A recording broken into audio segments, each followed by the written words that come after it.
Hey, what's going on, YouTubers? It's Armed Citizen 76 back at you again, another video here. Today we're going to take a look at a firearm I just picked up. For you guys that are interested in it, this will give you a chance to get a sneak peek at it and see if this is something you're interested in. This is a North American Arms mini revolver here, and this will be the fourth one that I've purchased and second one that I own in my possession. And I kind of like the little mini revolvers. I think they're neat little guns and kind of fun to shoot.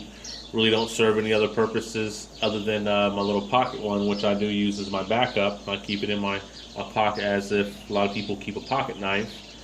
And I just was wanting to add another firearm to my collection, and I wanted a handgun. And I've already got my kind of like combat style pistol and, you know, my concealed weapon carry, and really couldn't think of buying another firearm that I would use as concealed carry just to have it sitting in the safe when I've got my concealed carry pick already, and I just couldn't make my mind up.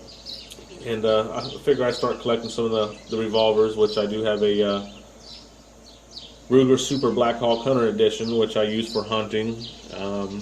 It's a nice eyepiece, you know, it's pretty to look at, and it does pack a punch, and I could use it for home defense, so I do have that as well, and wanted to add some more to my collection, so this is what I picked up. And this one's the Hog Leg, and the reason why I went with the Hog Leg is because it had the 6-inch barrel, and it was the longest one you could get, and I figured that would be fun for, you know, going out and plinking when I go to the range, something I can shoot that's cheap, and, you know, probably have pretty decent accuracy with it being a 6-inch barrel. And it looks like an 1868 Navy revolver, so I thought that was kind of cool. It has the hex barrel, and funny thing is, when I went to go pick it up from my FFL, when he called me, he told me, "Your Earl is in." And I says, "My Earl?" I says, "I didn't order an Earl, man." He goes, "Well, that's what showed up." I says, "Well, let me get down there." And then I got down there and opened the box and go, "Oh, man, this ain't the Earl." He goes, "Yeah, it is." I said, "No, man, this is the Hog Leg." He says, "Hog Leg? I've never heard of that one." I said, "What's the new one? It's longer, you know, than the Earl." I says, "You had me scared for a second." I said, "No, this is what I ordered." And this is the conversion kit. Right now I do have the 22 long rifle cylinder on here. And the reason why I went with the conversion kit is because right now 22 is hard to come by. I can find 22 long rifle, but I can't really find or say I've seen any 22 mag.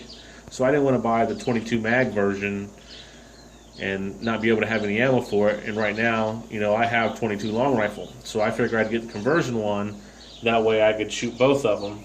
And this here is the 22 mag cylinder that came with it, and this is what's inside the gun and installed in it. And there's only two options: is you can buy it with the 22 mag cylinder, or you can buy the conversion kit and get both.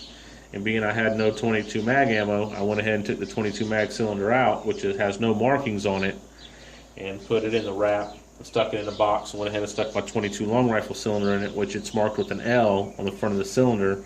And yes, this, you know, this one is loaded.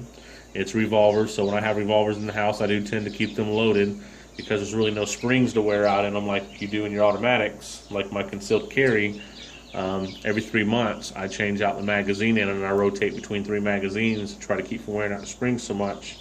But on the revolvers, I kind of keep them loaded, and it is in the safety position. There's nothing chambered because of the safety mechanism that is on the North American Arms. As you can see here, there's little slots here in the cylinder, and this is a flat blade hammer, and you just cock it back and rotate the cylinder until you get a flat blade, and that puts it out of timing, and there's actually no round lined up with the cylinder and no chamber in front of the hammer, so it's pretty safe. You could drop it on the ground and it wouldn't go off.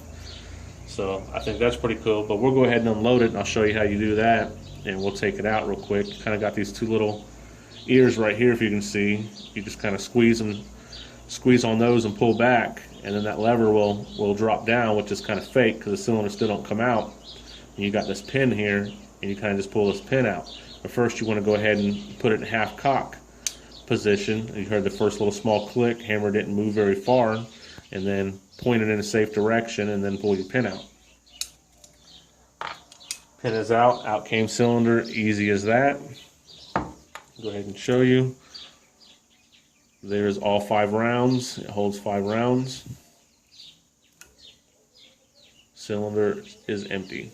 Let's see if you can see here in the light above my thumb there, if I can get the focus here. See the little L right above there, right below my finger, right above my thumbnail.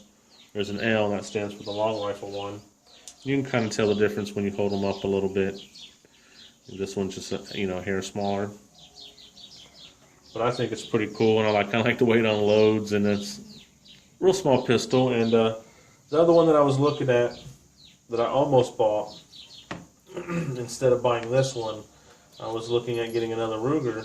I was looking at one of their single 6 models, but they were running around $450, and I was trying to buy a couple firearms, so I was trying to limit what I was spending on. And for $450, for another $100 or so, I could get one of their, Super Blackhawks and 357, or 45 Long Colt, or one of the other calibers for not much more money over the 22. So I really didn't want to spend a whole lot of money on 22 just to go out to the range and have fun with. So then I got to thinking about my North American Arms and how much I like them. And I'll show you my backup piece here. There's this one here, which these do come with very tiny grips on them, and I don't like the folding grip on it because I don't put it on my belt. I like to keep it in my pocket. So I went on a North American Arms website, and I ordered these oversized rosewood grips that fit this model, because trust me, the grips are tiny. I probably should have brought them out here to show you, but I mean, they are tiny. So I did that so you could get a good grip on it. And that's kind of my backup piece. And this is also in 22 long rifle, and this is what I keep in my pocket. That way when I do get out of my car to walk into the store or something, and I'm leaving my Glock behind, I have at least something to help me get them off me, or to stop them, or to get back to my car, to get back to my Glock. I just live down here in Florida, and it's pretty hot, so you don't always like to have it on my waist at all times. So I have a tendency to leave it in my console. So that's my backup piece, and as you can see, these are kind of the differences in in the size of the thing. And this one's their long rifle edition with the 1 1/8 barrel, I believe it is. You can buy this in a short, 22 short, which is littler than this. You can also get this in another 22 long rifle where the barrel is a little bit longer, and then they also make the mag and pugs and a lot of other models. If you think these are cool and kind of unique, just go on the website, check it out, and you can see all the things that they have. But that's kind of like the little look at it, guys. And if you guys are thinking about ordering one, don't hesitate. They give you a lifetime warranty. They're made in America. They've been around for many years. I'm 38 years old now, and when I was 21 and first got into guns, somewhere around there is when I bought my first one, and they were in business before then, so they've got a strong reputation, and they make very reliable little mini revolvers, and they're fun to shoot. So till next time, guys, like, share, comment, subscribe. Later.